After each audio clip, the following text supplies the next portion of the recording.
Assalamualaikum warahmatullahi wabarakatuh.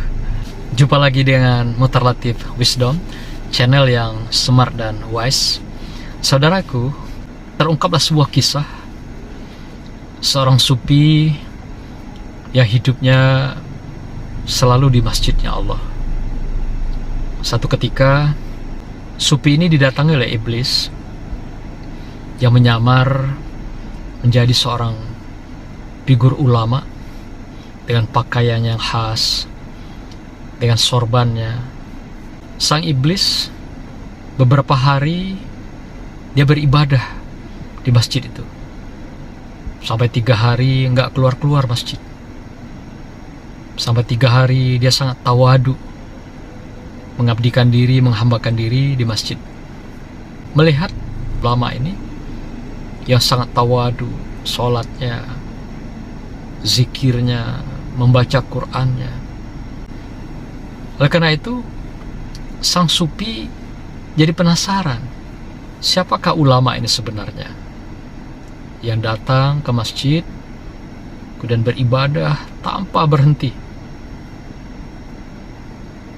Tapi sang sufi tidak pernah berpikir, kok ulama ini tidak pernah keluar masjid, tidak pernah makan, tidak pernah ganti pakaian, tidak pernah minum, dan tidak pernah buang air. Seharusnya sang sufi berpikir,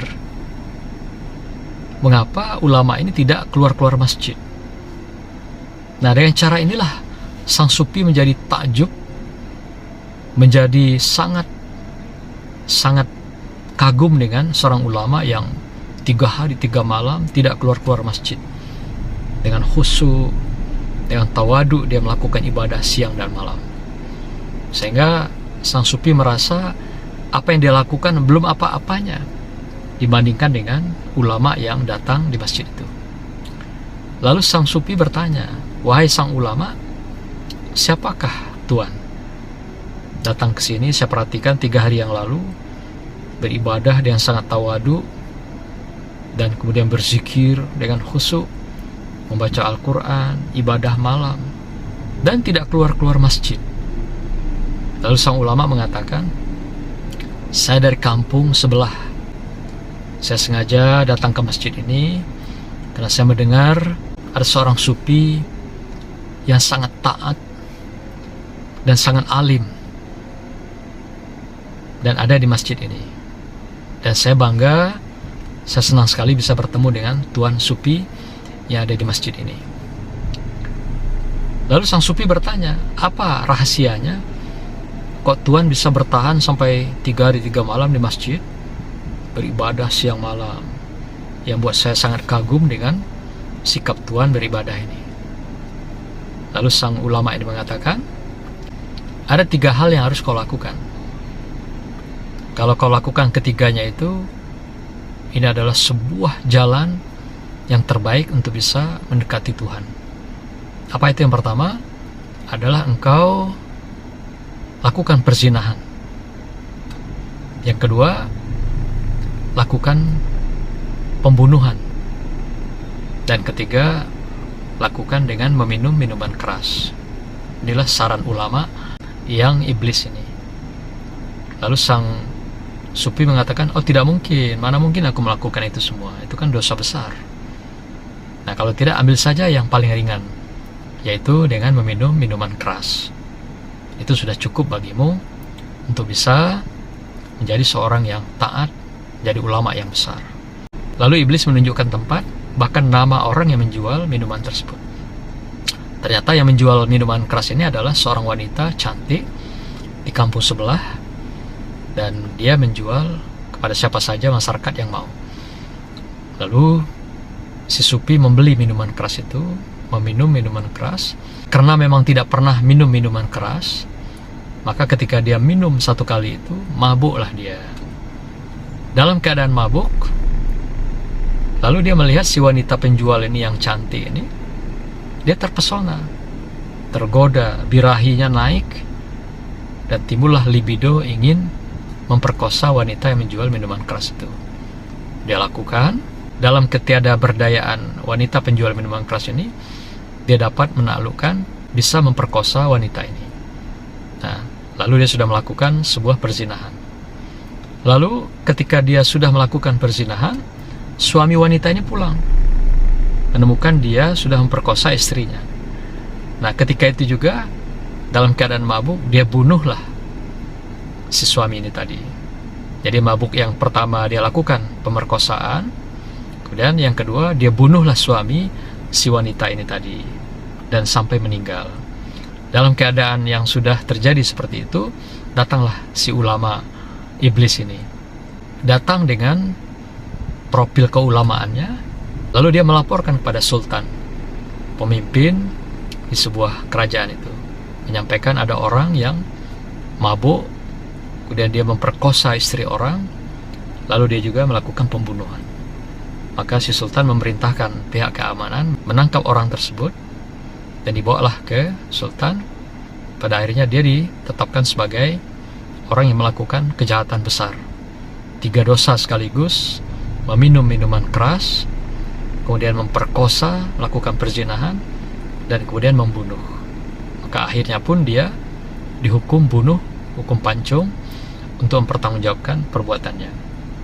Inilah pekerjaan si iblis dan sekutunya, yaitu melakukan yuwaswisupi sudurin nas, melakukan bisik-bisik, memprovokasi, menghasut manusia yang memang memiliki akal, memiliki hati, memiliki nafsu, dan memiliki ruh.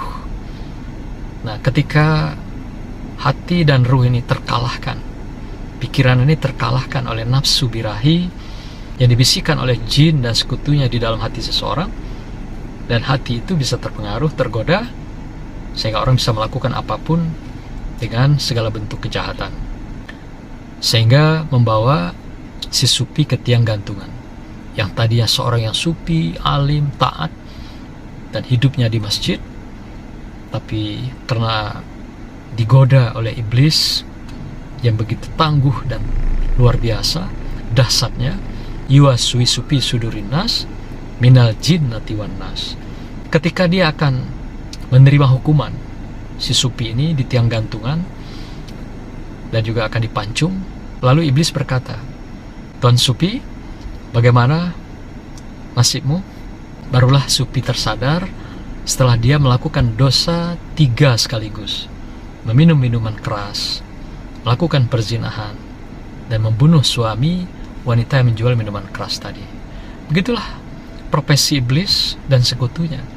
Dia tidak akan pernah berhenti menggoda manusia. Karena itulah janji dia dengan Tuhan tatkala diusir dari surga menuju dunia. Dia meminta kepada Tuhan, berikan aku, izinkan aku akan merubah semua kejahatan menjadi keindahan, semua kejahatan menjadi pesona, semua kejahatan menjadi kesenangan, dan izinkan aku menggoda manusia, membisik manusia, dan memprovokasi manusia sampai hari kiamat nanti, supaya mereka kelak menjadi teman-temanku di neraka jahanam. Karena mereka sudah ditakdirkan, memang disangsi oleh Allah, penghuni neraka jahanam yang kekal dan abadi. Dan mereka tidak ikhlas hanya komunitasnya saja yang menghuni neraka jahanam ini dengan kekal abadi, iblis, jin, dan setan ini, tapi dia juga akan mengajak manusia sebanyak-banyaknya untuk ikut bersama mereka memasuki neraka jahanam yang abadi selamanya. Saudara, waspada dimanapun dan kapanpun kita, iblis, setan, dan jin selalu mengikuti, membayangi perjalanan kita, dan dia selalu berjuang dengan segala cara, dari depan, dari belakang, dari atas, dari bawah, dari samping. Itulah cara mereka untuk menaklukkan manusia dengan hatinya, dengan ruhnya, dengan imannya, dan dengan akal pikirannya, sehingga semuanya akan takluk di hadapan iblis bagi yang tidak bisa memagari dirinya dengan perisai keimanan dan takwa kepada Allah Subhanahu wa ta'ala. Demikian, barakallah. Wassalamualaikum warahmatullahi wabarakatuh. Salam virtual.